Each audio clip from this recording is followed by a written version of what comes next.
సాగినంత కాలం నా అంత వాడు లేడంటారు. సాగకపోతే ఊరిక చతికిల పడిపోతారు.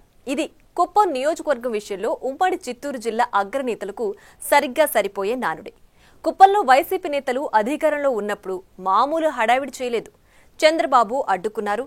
స్థానిక సంస్థల ఎన్నికల్లో సామధాన భేద దండోపాయాలు వాడారు. కుప్పంలో పొడుస్తాం, చంద్రబాబును ఇంటికి పంపుతామన్న నేతలంతా చివరకు అధికారం కోల్పోయిన తర్వాత ఇంటికి పరిమితమయ్యారు. ఇక జిల్లా అగ్రనేతలైతే మాకేం సంబంధం లేదన్నట్లు వ్యవహరిస్తుండటంతో కుప్పంలో వైసీపీ పరిస్థితి అనామకంగా తయారైందట. కుప్పం నియోజకవర్గం అంటే చంద్రబాబు నాయుడు, బాబంటే కుప్పం. ఆ విధంగా 40 సంవత్సరాల నుంచి ఆయన రాజకీయ వ్యక్తిగత జీవితం పెనవేసుకుపోయింది. కుప్పంలో ప్రతి పల్లెలో కూడా ఆయన స్వంత మనుషులుంటారు. వారిని పేరు పెట్టి పలకరిస్తారు. తాను చేపట్టబోయే అభివృద్ధి కార్యక్రమాలను కూడా కుప్పంలో పైలట్ ప్రాజెక్టుగా ప్రారంభించి తరువాత రాష్ట్రమంతా అమలు చేయటం ఆనవాయితీగా పెట్టుకున్నారు బాబు. గతంలో డ్రిప్ ఇరిగేషన్, ఇప్పుడు సోలార్ పవర్, వీటన్నింటినీ చంద్రబాబు ప్రారంభించింది కుప్పంలోనే. అలాంటి కుప్పంలో మాజీ ముఖ్యమంత్రిగా ఉన్నప్పుడు చంద్రబాబు నాయుడుకి గత 5 సంవత్సరాలు చుక్కలు చూపించారు వైసీపీ నేతలు. ముఖ్యంగా మాజీ మంత్రి పెద్దిరెడ్డి రామచంద్రారెడ్డి, ఆయన కుమారుడు మిథున్ రెడ్డితో పాటు మాజీ ఎంపీ రెడ్డప్పతో పాటు స్థానిక నేతలు ఆయనపై ఇష్టానుసారం నోరు పారేసుకున్నారు. ఒక వైసీపీ నాయకుడైతే ఏకంగా చంద్రబాబును బాంబులు పెట్టి లేపుతానని వార్నింగ్లిచ్చారు. మాజీ ఎంపీ రెడ్డప్ప అయితే తమ నాయకుడు పెద్దిరెడ్డిని విమర్శిస్తే అంతు చూస్తానంటూ బహిరంగ వేదికపై బూతులు తిట్టి కలకలం రేపాడు. ఇక మాజీ డిప్యూటీ సీఎం నారాయణస్వామి అదే పనిలో ఉండేవాడు. చంద్రబాబు కులాన్ని టార్గెట్ చేస్తూ చెలరేగిపోయేవారు. ఇక చోటామోటా నేతలు కూడా కుప్పంలో చంద్రబాబుకి ఫ్యూచర్ లేదన్నట్టు మాట్లాడేవారు. గతంలో జరిగిన స్థానిక సంస్థల ఎన్నికల్లో స్థానిక ప్రజలతో పని లేకుండా ఎన్నికలు ఎలా నిర్వహించొచ్చు వైసీపీ నాయకులు చూపించారన్న ఆరోపణలున్నాయి. బయటి ప్రాంతాల నుంచి ఓటర్లను బస్సుల్లో తెచ్చి ఓటింగ్ చేయించారు. మున్సిపల్ ఎన్నికల్లో అయితే నామినేషన్ల తిరస్కరణ పేరుతో ఏకగ్రీవం చేసుకున్నారు. గెలుస్తారని భావించిన స్థానిక సంస్థల ప్రజా ప్రతినిధుల గృహాల్లో మద్యముంచి కేసులు పెట్టించి జైళ్లలో ఉంచారు. వారి వ్యాపారాలను దెబ్బతీశారు. ఇక కుప్పం సమీపంలోని గ్రానైట్ గనుల్లో అప్పటి వరకు ఉన్న కార్మిక లీజులను లాక్కుని ఇష్టానుసారం గ్రానైట్ తరలించారు. చివరకు చంద్రబాబు కేంద్ర పర్యావరణ శాఖ ద్వారా వాటిని ఆపించాల్సి వచ్చింది.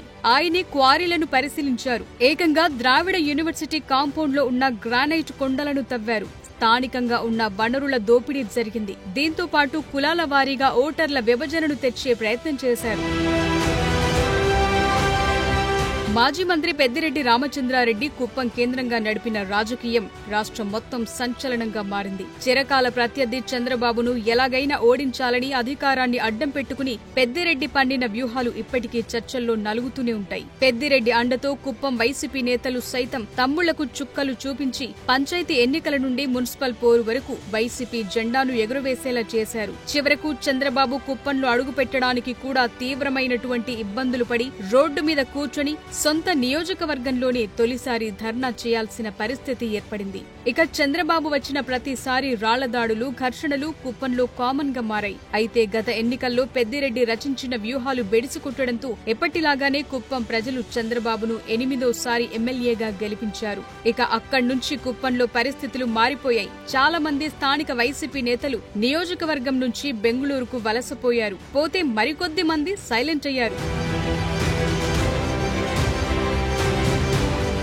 ఇలాంటి పరిస్థితుల్లో తాజాగా మున్సిపల్ చైర్మన్ ఎన్నిక 2 పార్టీలు ప్రతిష్టాత్మకంగా తీసుకున్నాయి. కుప్పం మున్సిపాలిటీలో 25 వార్డులుండగా గత ఎన్నికల్లో 18 వార్డులను గెలుచుకున్న వైసీపీ మున్సిపాలిటీ చైర్మన్ పీఠాన్ని కైవసం చేసుకుని చంద్రబాబుకు ఊహించని షాక్ ఇచ్చింది. 16వ వార్డు అభ్యర్థి అయిన డాక్టర్ సుధీర్ ను చైర్మన్ చేసింది. టీడీపీ కేవలం 6 వార్డులతో సరిపెట్టుకోవాల్సి వచ్చింది. అయితే గతేడాది నవంబర్ 6వ తేదీన జరిగిన మున్సిపల్ కౌన్సిల్ సమావేశంలో చైర్మన్ పదవితో పాటు కౌన్సిలర్ పదవికి కూడా సుధీర్ రాజీనామా చేశారు. దాంతో తిరిగి కుప్పం కౌన్సిల్లో చైర్మన్ ఎన్నిక జరిగింది. పార్టీ మారిన వైసీపీ కౌన్సిలర్లతో కలిపి టీడీపీకి అనుకూలంగా 14 మంది ఓటు వేశారు. దానికి ఎమ్మెల్సీ ఓటు కూడా తోడవడంతో టీడీపీ బలపరిచిన అభ్యర్థికి అనుకూలంగా 15 ఓట్లు నమోదయ్యాయి. వైసీపీ నుంచి కేవలం 8 మంది కౌన్సిలర్లు మాత్రమే ఎన్నికకు హాజరయ్యారు. దాంతో టీడీపీ సునాయాసంగా ఎన్నికల్లో విజయం సాధించింది. కౌన్సిలర్ గా ప్రాతినిధ్యం వహిస్తోన్న బన్నీయకుల క్షత్రియ సామాజిక వర్గానికి చెందిన సెల్వరాజును కుప్పం మున్సిపల్ మున్సిపల్ చైర్మన్ గా ఎన్నుకున్నట్లు అధికారులు ప్రకటించారు.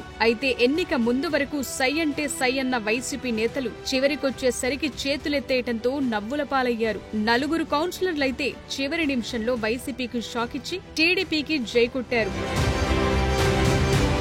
ఇంత రచ్చ జరుగుతుంటే కుప్పంలో చంద్రబాబును ఓడిస్తానని సవాల్ చేసిన పెద్దిరెడ్డి రామచంద్రారెడ్డి మాత్రం కుప్పం మున్సిపల్ చైర్మన్ ఎన్నిక విషయంలో నాకెందుకులే అన్నట్లు వ్యవహరించడం చర్చనీయాంశంగా మారింది. అధికారంలో ఉన్నప్పుడు కుప్పంలో ఎమ్మెల్యేగా చంద్రబాబుని ఓడిస్తామని బీరాలు పలికిన పెద్దిరెడ్డి తరువాత మాత్రం అసలు కుప్పం సెగ్మెంట్ ని పట్టించుకోకపోవటంపై స్థానిక క్యాడర్ గుర్రుగా ఉంది. మిమ్మల్ని నమ్ముకుని మేము రాజకీయం చేస్తే ఇప్పుడు నాకేం సంబంధం లేదు అన్నట్లుగా ఉండిపోవటం ఎంతవరకు కరెక్ట్ అంటూ కుప్పం నేతలు గట్టిగానే ఆయన అనుచరులను ప్రశ్నిస్తున్నారట.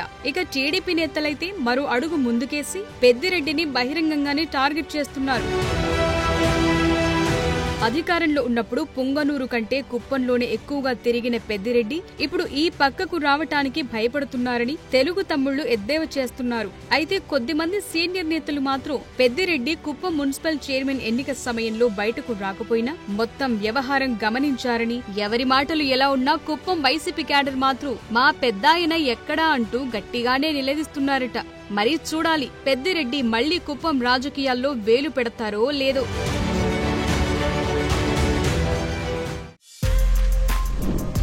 For more videos like this, subscribe Big TV channel.